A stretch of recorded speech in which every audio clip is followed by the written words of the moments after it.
Graças e paz, querido professor Matheus Rangel aqui, fazendo mais um vídeo para você. E dessa vez falaremos sobre um tema importante que muita gente está me perguntando. Natal, árvore de Natal, Papai Noel, presente, tudo isso é pagão ou o cristão pode comemorar? Feliz Natal para você. Deixe o seu like, compartilha, deixe seu comentário e ouça atentamente esse vídeo. Agora que você já está inscrito em nosso canal, se não está, se inscreva aí, ative o sininho para receber todos os nossos vídeos. Vamos lá, é correto celebrar o Natal ou usar a árvore de Natal? Bem, aqui o Papai Noel está nervoso dizendo quem disse que eu sou o pecado. E a árvore de Natal falando, opa, eu sou só uma árvore, não tenho culpa. Você concorda com eles?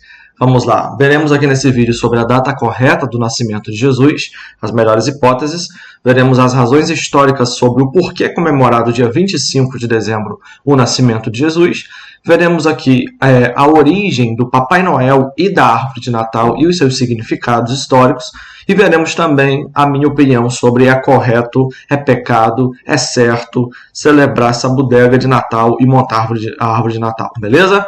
Vamos então ao primeiro tópico. Segundo o historiador Bill O'Reilly, desse livro aqui, ó, Os Últimos Passos de Jesus, indico para vocês, comprem, Bill O'Reilly e Martin Dugard. Eles vão dizer o seguinte, que o mês de março é a melhor opção, porque eles coincidem com as descrições do Evangelho de os pastores cuidando dos rebanhos na colina, e Jesus nasce de fato, né, num curral. Então aquele momento ali combina com o mês de março, que era quando as ovelhas estavam dando cria. Tem ainda um dado trazido pelo Jornal Trimestral da Sociedade Astronômica Real, volume 32, página 389 a 407. Eles falam ali que os chineses avistaram em 1991, um cometa de cauda longa que apareceu durante o mês de março do ano 5 a.C., ou seja, digamos que exatamente no ano e no mês que Cristo nasceu. E esse cometa apareceu na constelação de Capricórnio e ficou sendo visto por 70 dias na constelação. Ainda é interessante observar que ele teria sido visto pelo céu da Pérsia, que é exatamente de onde vêm os magos do Oriente, ali em Mateus capítulo 2, guiado pela estrela. Então os magos vieram guiados por uma estrela e os chineses vão entender que apareceu mesmo essa estrela nesse mês e nesse ano. Interessante esse dado científico astronômico, né?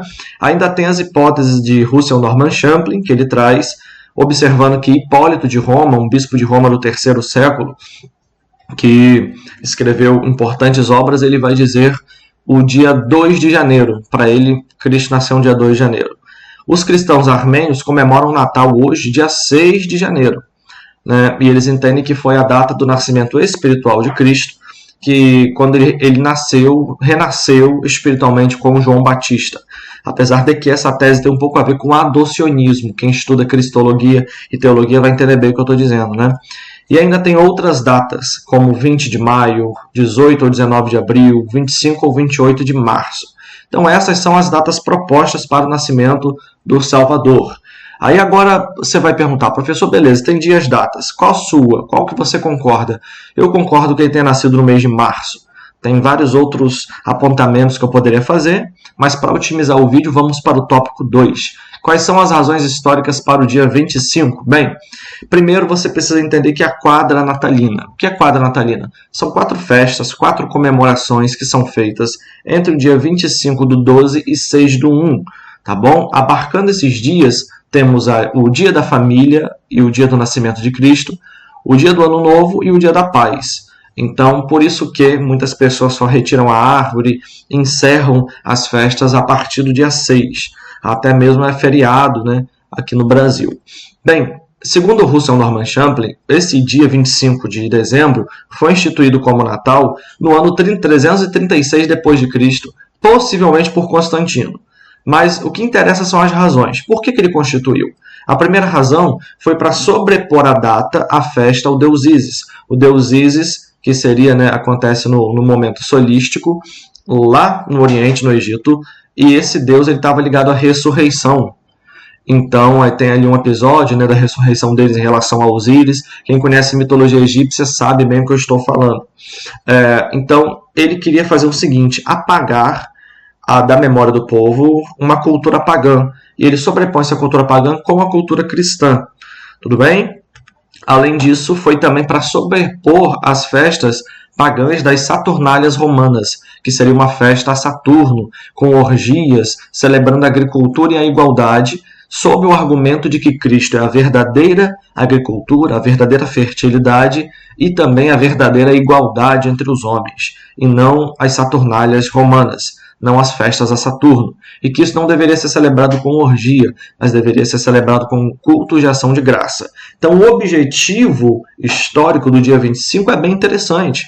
É uma espécie de colocar Cristo enaltecido em detrimento de outros deuses. E nós sabemos que só há um Deus verdadeiro. Então, para os cristãos, esse objetivo deveria ser considerado legal e não negativo, né? Mas vamos lá. Papai Noel. Vamos falar primeiro do Papai Noel. Papai Noel tem a sua origem em São Nicolau, que foi um bispo da Ásia Menor do século IV depois de Cristo, que era um homem de aparência ríspida, mas no Natal esbanjava generosidade e distribuía presentes, né? Você pode ir lá na fonte do Sr. Norman Champlin, Enciclopédia de Teologia e Filosofia, e observar aí o volume 4, página 455, tá? Agora, como você pode ver, o velhinho barbudo já é uma pintura posterior, é uma pintura aí de 1822, feita por Washington Irving, que foi aí criada pela narrativa de Clement Murray. Eles vão criar a ideia de um Papai Noel velhinho, barbudo, alegre, um vovô, né? Um vovozão. E os outros adereços que são agregados à imagem do Papai Noel, como o trenó, a neve, a rena, né, ele vindo pelos telhados ali, depositando os presentes dentro ali na casa das pessoas, né, isso pela chaminé, isso tudo pode ser observado nas obras do cartunista Thomas Nast, de 1863. Isso capturou aí a imaginação dos norte-americanos e eles começaram a pintar toda vez no Natal esse tipo de figura e que acabou perdurando até os nossos dias. E os presentes? O cristão vai falar, posso ou não posso dar presente? Papai Noel não dá presente? Papai Noel não existe? Posso ou não posso comprar, participar do comércio? E aí, devo ou não devo? Bem, isso daí vai muito de cada um, né? Mas no nascimento de Cristo, trouxeram presentes para Cristo. Então, houve presentes no contexto do nascimento de Cristo. Ah, professor, mas aí já é diferente. Nós estamos celebrando o nascimento de Cristo, deveríamos dar presente a Ele. E que melhor presente você pode dar a Ele do que se reunir com a sua família e ter um momento agradável, sabe? De tirar o sorriso dessas pessoas, de liberar perdão e de fazer com que esse momento as pessoas chamam de espírito natalino e vão condenar que durante o restante do ano tem hipocrisia, mas a verdade é, se não tivesse esse momento, pelo menos de felicidade, de generosidade, de reconstrução, de restauração, de troca de presentes e simpatias, né? Ainda que seja, digamos, as pessoas façam isso só em datas específicas, é melhor que façam em alguma data do que nunca fazer. Então não há problemas em fazer isso e nós temos a contextualização do presente ali. Claro, as pessoas não devem esperar isso, devem querer agradar a Cristo, devem procurar no Natal fazer a vontade de Deus, né? Celebrar, reler a passagem de Cristo, reunir a família, falar da beleza do nascimento, da função, da missão dele e tudo mais. Mas nós temos aí os presentes entregues a Jesus, que foi ouro, mirra e incenso, que, segundo a tipologia cristã, vai significar a realeza, o sacrifício e a adoração. Está lá em Mateus 2:11, tudo bem? Bem, e a árvore de Natal? A árvore de Natal é interessante, né? Tem 3 histórias. A primeira é de Martinho Lutero, que Martinho Lutero estava observando a beleza das estrelas, que brilhavam sobre os ramos do pinheiro, e chegar em casa ele tentou replicar aquilo que ele viu. Então ele cortou um pedacinho, né? Acendeu as velas, e pegou lá e fez uma árvorezinha de Natal para ele. Tem também a história dos países bálticos, onde nas vésperas do solístico de inverno, solístico, para quem não sabe, é uma posição da Terra em relação ao Sol, que aí você tem as estações verão e inverno, e depois quando muda você tem primavera e outono, tudo bem? Aí você vai ver nos países bálticos ali, eles levavam as árvores para os seus lares, enfeitavam, né, nos dias. E essa tradição passou aos povos germânicos, que colocavam presente para as crianças pegarem lá. E tem os celtas, que é praticamente a origem pagã, onde tinha sacrifícios e tudo mais, honrando aos deuses, né? Então você tem aí 3 supostas origens. Claro que as mais antigas aí são a dos celtas, mas você pode observar que, independente da origem da árvore de Natal, você usa como um adereço, um enfeite para sua casa, na verdade, fazendo parte da cultura. Você não está fazendo isso para nenhum tipo de deus celta, nem mesmo está fazendo isso para celebrar alguma coisa a ver com os países bálticos, nem como Martinho Lutero. O objetivo que você tem no seu coração é esse que Deus está sondando. Deus não está sondando o livro de história, Deus está sondando o seu coração. Vamos observar o porquê? Por isso que eu coloco aqui a minha opinião. Na minha opinião, não é incorreto comemorar o Natal, nem participar do comércio, nem montar árvore, desde que a centralidade esteja mantida em Cristo. Pelas seguintes razões. Primeira razão, a cultura do Natal não é nociva ao cristianismo. Como você pode observar no tópico 2, ela teve boas razões históricas. Segundo, a árvore de Natal é um mero símbolo cultural. Nenhum cristão usa para adorar outros deuses, apenas para enfeitar a sua casa. Logo, ela não substitui. Ninguém está ali, né? Ísis, outro deus. Não. Pessoal, você colocou ali para enfeitar a sua casa, fica bonito. A verdade é essa, a estética. Terceiro, a família se reúne e vive momentos de alegria. Poucas festas no Brasil geram momentos assim. Tem uma boa razão para você manter o Natal. Quarto, houve no nascimento de Jesus Cristo celebração dos anjos no céu, na terra dos pastores, só o inferno ficou triste. Então, celebre. Amém? 5. Quinta razão. A história da árvore de Natal é dúbia e não há problema em ser ressignificada pelos cristãos. Afinal, se o nosso coração não nos condena, temos confiança para com Deus. Amém? Claro que isso aqui, num escopo amartiológico do estudo do pecado, tem várias reverberações. Mas vale dizer para você que se você não está ali com o coração a adorar outro Deus, você não tem problema em colocar aquela árvore ali. Tá? Sexta opinião é que, biblicamente falando, o processo de aculturação, ou seja, da mescla de culturas, não afeta a nossa santidade. Você quer ver um exemplo? Daniel, Misael e Azarias. Daniel, Misael, Azarias e Ananias provaram isso. Eles receberam nomes de entidades e não tiveram a sua intimidade com Deus manchada. Queridos, Daniel passou a ser chamado de Beltesazar. Aí Misael, Azarias e Ananias passaram a ser chamados de Sadraque, Mesaque e Abidnego, nomes de entidades babilônias. E isso não afetou a santidade deles em nada, eles continuaram crentes. Então você dizer que a cultura germânica, celta, teutônica, luterana vai mudar a sua vida negativamente, vai te fazer ir para o inferno, vai te fazer ser menos crente, isso é errado. Biblicamente falando, o processo de aculturação não afeta a nossa santidade e intimidade com Deus. Outro detalhe, é impossível, escute isso, impossível nos livrarmos totalmente das culturas pagãs. Sinto muito, né, se você pensou que era o santo e estava livre. Não pode. Por quê? Primeiro, a moda. A moda que você segue. Você usa terno, usa gravata? Já usou?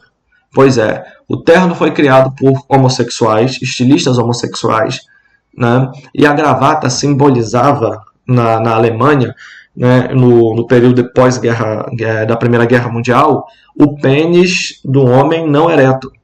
Tudo bem? O obelisco simbolizava o pênis ereto e a gravata simbolizava o pênis do homem não ereto. Então, você usa o símbolo do pênis humano no seu corpo com influência pagã e está querendo falar do Natal, né? Mas vamos lá. Linguagem. Além da moda influenciar, e nós não estamos livres dela, eu estou dando só alguns exemplos, já tem milhares. A linguagem. Usamos termos pagãos diariamente. A palavra Bíblia vem do grego biblos, que era a deusa grega chamada Biblos, okay? Que tem a ver com Vênus ali.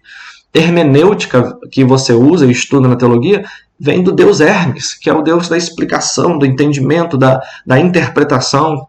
A palavra amém, que você usa todos os dias, vem de Amenra, que é um deus egípcio da criação e da vida, que você não para de falar amém. Tem amém na sua Bíblia. O próprio Jesus ensina a orar falando a palavra amém, significando que o processo de aculturação não vai diminuir a sua fé nem a sua santidade. A palavra Shekinah, que aparece em Êxodo 40, verso 35, vem da Cabalá e significa a face feminina de Deus. E a gente usa aí, quantos hinos você já cantou, já sentiu até a presença de Deus cantando aquele hino, derrama a tua Shekinah sobre nós. Né? A Bíblia, escute isso, a Bíblia possui influência direta da cultura grega e judaica, porque aprove a Deus manifestar-se através dessas culturas.